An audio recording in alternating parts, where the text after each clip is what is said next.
அம்மா, இன்னைக்கு என்ன நாள் தெரியுமா? தெரியுங்க. 2 துக்க நாள். 2 நிகழ்வு நடந்த நாள். மாமேதை அண்ணல் அம்பேத்கரோட மறைவு நாள். பாபர் மசூதி இடிக்கப்பட்ட நாள். என்ன இன்னைக்கு அம்பேத்கர் சிலைக்கு மாலை போட போயிருந்தீங்க? ஆமா, ரொம்ப மகிழ்ச்சியா இருந்துச்சுமா. டெல்லியில இருக்க வரைக்கும் அவருடைய நினைவு நாளுக்கும் பிறந்த நாளுக்கும் போய் மாலை போட்டு வருவோம்.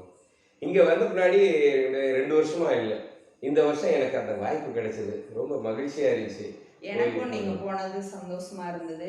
ஏன்னா நம்ம அதாவது ஒரு தலைவரை பத்தி திருப்பி திருப்பி நினைவூட்டிக்கிட்டே இருக்க வேண்டிய ஒரு இதாதான் இருக்கு. மாலை போடுறதுங்கிறது ஒரு சம்பிரதாயம் இல்லை. ஏன்னா இது என்னன்னா, நான் அவங்கள பத்தி நான் அதிகம் இவ்வளோ படிச்சுட்டு, ஏன்னா ஒரு பெரிய அதை பணம் சம்பாதிக்கிறதுக்கான ஒரு கருவியா பயன்படுத்தாம ஒடுக்கப்பட்ட மக்களுக்காக அந்த எப்படி இப்படி இருக்காங்க. இன்னைக்கெல்லாம் 10வது படிச்சுட்டா கூட அந்த இதை வச்சு எப்படி சம்பாதிக்கலாம், ஒவ்வொரு படிப்புமே சம்பாதிக்கிறதுக்கானதா ஆயிப்போச்சு. உலகத்திலேயே அன்னைக்கு அதிகம் படிச்சதுல கொஞ்சம் பேர்ல இவர் ஒருத்தரா இருந்தாரு. ஏன்னா அவர் மட்டும்தான் அப்படியெல்லாம் இருந்தாரு. எப்படி அப்படின்னு எல்லாம் யோசிக்கும் போது, நான் இப்ப சமீபமா அன்னைக்கு புத்தக திருவிழாவில் ஒரு புத்தகம் வாங்கிட்டு இருந்தேன். அனாரியான்னு ஒரு புத்தகம். அதுக்கு பேர் நாதியற்றவன். சரண்குமார் லிம்பாலேன்னு ஒருத்தர் எழுதி இருக்கிறார். தன்னோட சுயசரிதையா மகர் சமூகத்தை சேர்ந்தவர் அவர். ஏன்னா அவரு அந்த இதை படிக்கும்போதுதான் நான் நினைச்சேன், அம்பேத்கர் ஏன் அப்படி இருந்தாருன்னு. அந்த மக்களை, அதாவது அவர் கஷ்டப்பட்டாரு, படிக்கும்போது வண்டியில இருந்து தள்ளி விட்டுட்டாங்க, உட்கார இடம் கிடைக்கல. அது மட்டும்தான் நம்ம அந்த மக்களோட கஷ்டங்களை தெரிஞ்சது. அதை படிக்கும்போது அவர் தன்னோட வாழ்க்கையில நடந்ததே எழுதியிருக்காரா. ஆதிக்க சமூகத்தால அவங்க உழைப்பு சுரண்டல் ஒரு பக்கம், அந்த பெண்கள் சுரண்டப்படுறது ரொம்ப பெரிய கொடுமையா இருக்கு.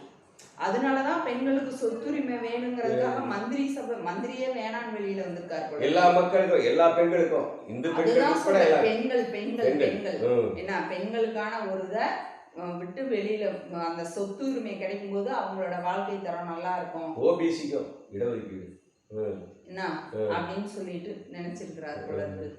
அந்த பெண்கள் அவ்வளோ சுரண்டப்பட்டிருக்கிறாங்க. ஊமையர்கள் பேசுவாருங்க பாத்தீங்களா. ஏன்னா அது நிஜமாவே அப்படிதான் இருந்திருக்கு.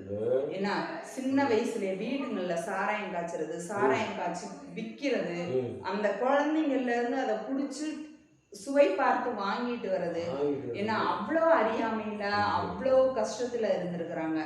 அவர் படிச்சு இவர் படிச்சு மேல திருப்பி தன்னோட மக்களை பாக்குறதுக்கு அவர் கூச்சப்படுறாரு.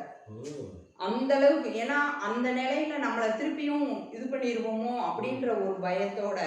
ஏன்னா அந்த பெண்கள் சுரண்டப்படும் போது, உயர் சாதிகாரங்க அவங்கள பாலியலா சுரண்டும் போது அவங்களுக்கு குழந்தை பிறந்துட்டு அந்த குழந்தைங்களை கவனிக்க முடியாம அந்த பெண்கள் மிகப்பெரிய கொடுமைகளை சந்திச்சுக்கிட்டு இன்னைக்கு வரைக்கும் இருக்குது. அந்த வீரியம் வேணா குறைஞ்சிருக்கலாமே தவிர, ஏன்னா அங்க இருந்து வர்ற நிகழ்வுகள்லாம் கேட்கும்போது, இந்த இதை படிக்கும்போது எனக்கு அப்படிதான் அது செஞ்சுக்கிட்டே இருக்காங்க. இப்ப அதெல்லாம் கொஞ்சம் வெளியே வருது, அதுல இருந்து கொஞ்சம் விழிப்புணர்வு வருது போல இருக்கு. இன்னும் கொலை பண்றாங்க. ஏன்னா ரொம்ப, அதாவது மாபெரும் தலைவர் தான் கஷ்டப்பட்டதுனால தன்னோட மக்கள் வெளிப்படையணும்னு தன்னோட படிப்பு மொத்தத்தையுமே செலவு பண்ணியிருக்கார். அவர் மிகப்பெரிய வந்தனத்துக்குரியவர். அதனாலதான் அவருக்கு உலகம் முழுசும் சிலை இருக்கு. இயேசுவுக்கு அடுத்து எல்லாருக்குமான தலைவர் அப்படிங்க. நன்றிமா, மகிழ்ச்சி.